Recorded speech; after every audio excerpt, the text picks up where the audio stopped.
they really want to control and unify the world, what's the incentive? Like, you're going to have to make things better if you want to control Earth, not worse. So I don't know. Well, not necessarily, because I think one of the things that struck me, I was really surprised by, is as I was working on, police state in America, I thought to myself, wait a minute. A lot of the COVID restrictions, for example, that we saw in America, we see them in Canada. We saw them in Europe. We see them in Australia. A lot of the issues of election fraud that we are debating in America, we see in Brazil. So suddenly, we realize that our danger isn't just a police state, but a police planet. Because there's the risk. A prison planet. Yeah, a prison planet in which the entire population of the world is under the control of some decentralized elite, but it's an elite in communication with each other. I mean, the marvel of today is that you have collaboration without conspiracy. I mean, here's a crazy example of that.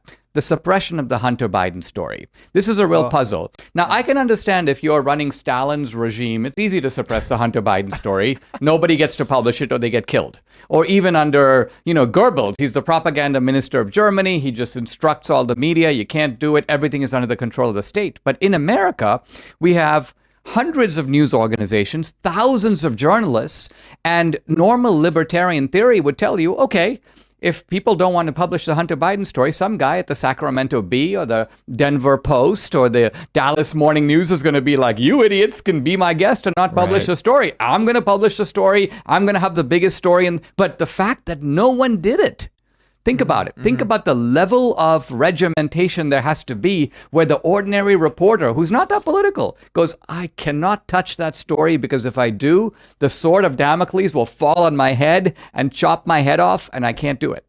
Not one guy did it. The Post, didn't the New York Post reported on it? Right. So when the New York Post, being the only one to go out forward, suddenly it was almost like there was a massive media mobilization to shut those people down, to take them off the internet, to shut down the story, and the media was applauding.